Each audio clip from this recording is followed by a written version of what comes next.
Does Korean law recognize a right to bring a civil action for damages against a person who posted on social media a video of what he was doing to a part of your face?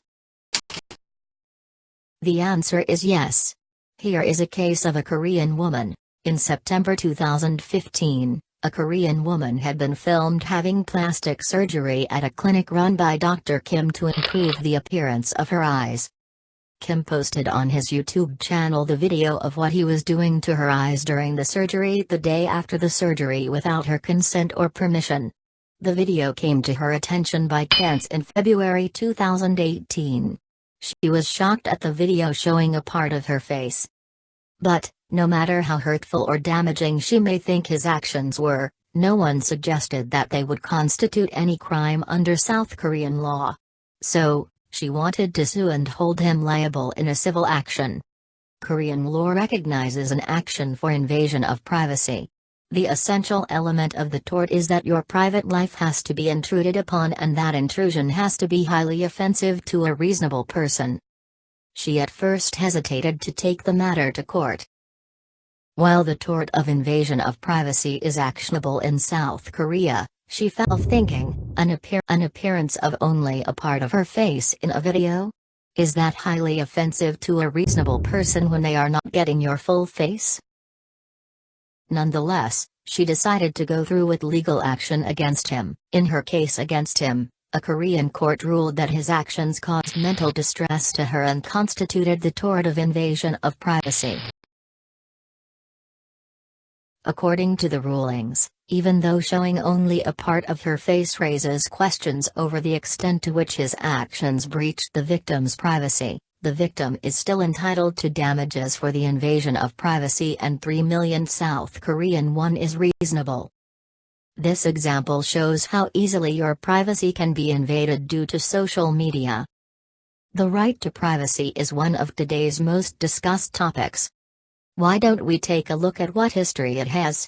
There was a time when a privacy right was recognized as just a right to be let alone for the rich and famous. We can begin to take a look at the emergence of a privacy right with the advent of cameras in the 19th century. Newspapers began to incorporate photos taken by cameras into articles. Public figures would get highly offended when photos of their private lives were published.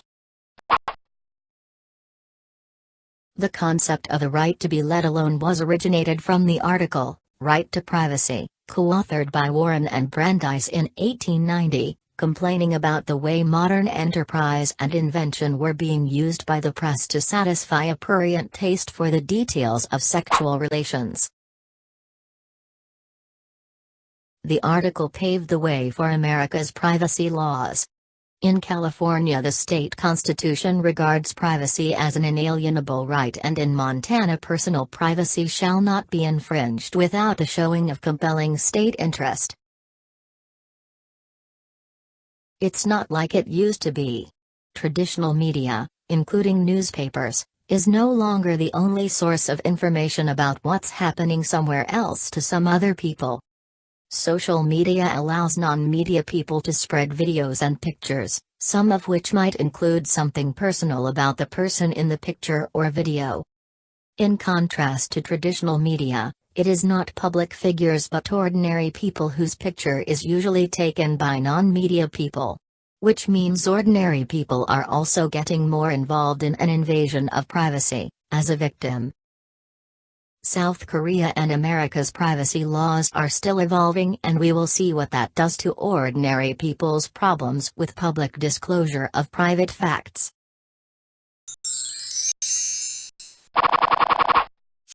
Korean legal advice.